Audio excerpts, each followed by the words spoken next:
Welcome friends. Today we are going to talk about a very important topic, which is network fees versus net neutrality. Friends, this debate got triggered because of the TRAI's consultation paper, which is exploring the possibility of regulating the OTT communication app. As a part of this debate, the telecom operators are trying to convince the regulator that these OTT apps are riding on top of them or on top of their network, on which they are making huge amount of investments. And without these networks, the business of the OTT players cannot sustain. And therefore, the OTT players should compensate them proportionately for expanding this network and for them to be kept motivated from not only investing in the current 5G network but also in the future networks, like future technologies like 6G. Now the OTT players are trying to convince the regulators that if this practice is allowed, then it is going to violate net neutrality principle, which is fundamental, where fast lanes or discrimination is not allowed within the network. If an OTT player compensates the telecom operators from the point of view of expenses for expanding the network, then the telecom operators will be obliged to treat those services or to treat those traffic flows within the network differently from others, and that will violate the principle of net neutrality. Now the purpose of this presentation is basically going to debunk or streamline the debate in such a way that you understand that the narratives that are being laid out in the public domain, how those narratives can be steered towards creating a win-win situation for all. That's the whole purpose of this presentation. Now, before we go into the nitty-gritties of this argument or this debate, let's understand the principle of net neutrality. Let's revise the principles. I think everybody knows about these principles. They are very, very simple. That there cannot be any discrimination as the traffic flows within the internet. Now, telecom operators network is part of the internet. It is not the internet, but it's a part of the internet. Therefore, it has to behave as if it is part of the internet. Therefore, it should not allow any throttling. It should not allow any blocking. It should encourage innovation, no paid privatization, transparency, protect freedom of expression, equal access, and consumer choice. Now, the principles of net neutrality was mirrored by the TRAI's logic, which it used in the prohibition of discriminatory tariff or data service regulation of 2016, which said that because the internet at its entirety is not controlled by the TSP, and therefore allowing them to control the portion of the internet would compromise the entire architecture of the internet. That's the logic that TRAI used, and therefore the TSPs are not allowed to control any portion of the internet which kind of makes up the whole internet. Now, because of this logic, because the 5G network or any telecom network being part of the internet, the telecom operators are not allowed to control the flow of traffic within that part of the network, because they are not controlling the internet in its entirety. Now, in order to understand this a little bit more in depth, let's look at the architecture of the current telecom network. Now, this is 5G network, right? Now, in this network, there are two distinct pieces, which is very, very important to understand. So, the network starts from here and here, and then there is internet and there is intranet. Now, let me explain to you what basically this means. Now, any telecom network would have a portion of internet as well as intranet. Why this dissection is there within the network? Because certain portion of the network, which is internet, the telecom operator should be able to exercise control to do many things which is required mandatory from the point of view of managing the network. Like there will be some traffic which will be flowing into this internet, which the telecom operator may prioritize in order to manage the overall telecom network so that it can function properly.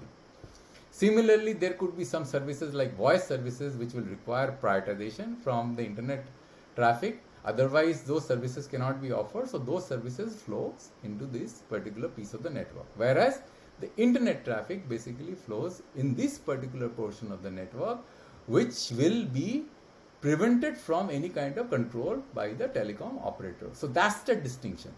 Now, if I tell you that this piece of network, which is basically being marked like by orange, if it is segmented out, or a portion of this network is segmented out, and this particular network is preserved or expanded forward, going forward as the time progresses, then what kind of distinction it is going to be created, it's going to create, and what analogy which we can draw. Now, why it is important, you will understand as we go to the next slide. Now, wireline versus wireless, two distinct networks. These two distinct networks are treated differently from the point of view of net neutrality, because in wireline, fast lanes are allowed and service differentiations are allowed. Why? Because you can already buy services with different type of service differentiation. Somebody can get a service which will offer them 100 Mbps of speed. Somebody will be getting a service which will be 30 Mbps, somebody 1 Gbps, or different type of data consumption, and all are being priced differently. But in case of wireless, no distinction are allowed, no service distinctions are allowed as of date. Now, if I tell you that this piece of the network can emulate a wireline network and can be segmented out and is being built afresh, right, from scratch, and starts behaving like a wireline network, preserving the character or the overall status of the internet network, and without disturbing this network, nobody should have any problem. Because if the capacity of the internet network is preserved, expanded going forward, and this part of the network is extracted out, just like the wireline network which I described to you, you can offer all kind of service depreciation, because it does not change the character of or the basic premises of the logic, where wireline network is allowed fast lane and service depreciation because it has got huge capacity. The capacity of the wireline network is significantly higher than the wireless network. Because of that reason, wireline networks are allowed fast lane, which probably you might not have noticed, even thought about. But that is the principle which we are following even today in the regime of net neutrality. So the same principle can be emulated here as well. Segment the network into two pieces. One piece is for internet, where no control is exercised by the operator. Another piece is going to be almost emulating the wireline network, no control. Therefore, what will happen? A mobile phone can access both pieces of network. In one of the pieces, the mobile phone, application of a mobile phone can traverse the internet path, and going through the internet terminate into a server, and that services will be running on best effort basis. Another piece of another application can traverse the internet part of the network, just like the wireline network, and through the internet can terminate into server of OTT players, who are going to be terminated not on the internet but on the intranet. So if this principle is followed and the capacity of the network is proportionately expanded so that it starts behaving like a wireline network, then the net neutrality argument principles are not violated. So that's very, very important distinction to understand between a 5G network and a future 6G network versus the previous legacy 4G, 3G and 2G network. That's why as you traverse into 5G network, then the principle of net neutrality is not violated, and still you can offer differentiated services. So it's very important to understand this. Now let's come into the debate. What is the debate? The debate is that the OTT players should be compensating the telecom players. That's the main premises or the logic of argument which is being used. Because why? Because telecom players are making all those investments. Now there is a key problem with the above narrative. Why there is a problem? Because as soon as the OTT players start compensating the telecom players for the usage of network, who will regulate that the potential diversion of funds to expand the capacity of the intranet, not the internet? So if the money flows into the telecom operator's pocket, they may start expanding the intranet capacity so that these services, these priorities, these fast lane can be expanded without expanding the capacity of the internet. So if that happens, this will be against the interest of the OTT players from whom funds were get collected and with the stated objective of expanding the internet pipe. So what was the purpose of collecting the funds? To expand the internet pipe. Their maximum investment is required. So unless the internet pipe is expanded, then the OTT players will not be able to expand their services. That's the logic which is being used, right? But there is no way to control where the money flows, because the 5G network is an integrated network. As soon as you start expanding or create more capacity in the 5G network, then what happens is that this piece also get expanded. That is the fundamental flaw in this logic. Now, there is a traffic analogy. So if you look at this road, you'll find that there are two pieces of this road. There is a double lane, which can emulate the intranet, and there is a single lane, which is basically the internet. Now, if this lane, it kept congested, and if this lane is expanded at the cost of the internet, so that the traffic, there could be fast lane which can be offered here, then it kind of creates a very difficult situation, right? Now, what needs to happen, and how this net neutrality argument will become irrelevant if the network is properly modulated and all the bottlenecks are removed, then this net neutrality discussion will become irrelevant. For example, today if you see, this is a typical 5G network. So these layers are spectrum bands. So a typical 5G network consists of various components. First component is the spectrum, where the network basically is able to create capacity to serve the customer. So we have the high frequency spectrum, the mid frequency spectrum, and the low frequency spectrum.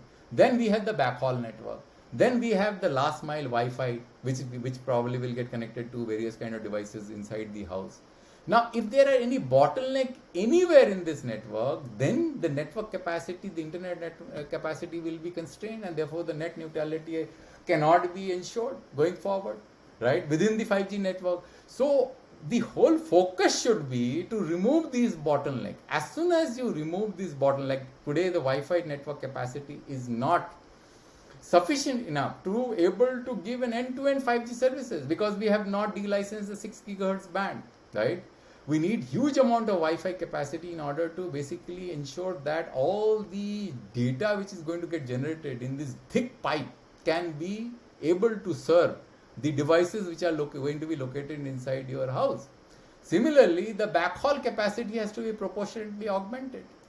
So there is a bottleneck in backhaul, and moreover, more importantly, the low frequency bands are absent, virtually absent, except for one service provider who has got 2 into 10 megahertz spectrum. So if this low frequency band, where the mobiles are going to primarily run, because in the high frequency and in the low frequency, in the mid frequency, FWPs are going to run, but in the low frequency, mobiles are going to run. So all your mobiles are finally going to be hooked onto the low frequency band. Why? Because these mobiles are going to be inside the house, where the network frequencies of the high frequencies will not be able to penetrate. So if the capacity of the low frequency band is going to be very, very low, or it is going to be absent, then you will never be able to offer those services or the discriminatory services or the fast lane on the mobile phone, because your internet is going to be choked anyway. So that's the key part of this debate. This debate is important because it has to ensure that the total network that we have does not have any bottleneck. As long as you are creating a network which does not have any bottleneck, these new technology networks have got sufficient capacity for you to able to extract this piece of the network out of the internet network as if it is a wireline network. And therefore, offering these differentiated services on top of this network is not a problem, just like you are being allowed to offer fast lane over wireline network today without violating the principle of net neutrality. So today you are already offering these. So that's the main issue here. The debate has to be steered around how do we ensure that our network is augmented in a manner that it has enough capacity for both internet and intranet. So key conclusion is as follows. Have the Indian operators made significant investment in infrastructure? Yes, they have made huge amount of investment. They have invested, Rajyo has invested $27 billion in spectrum. Bharti has both Bharti and Vodafone has invested $25.7 billion in spectrum. So they have really made a lot of investment. Should telecom operators be allowed to monetize 5G network? Yes, because 5G offers unique monetization opportunity. What is the point in investing or creating a 5G network which you can't monetize, right? You cannot basically leverage all those distinct capabilities of the 5G networks to offer differentiated services. So if the whole network has to remain neutral, then we should stop investing in 5G, stop investing or doing work on in 6G network in future, right?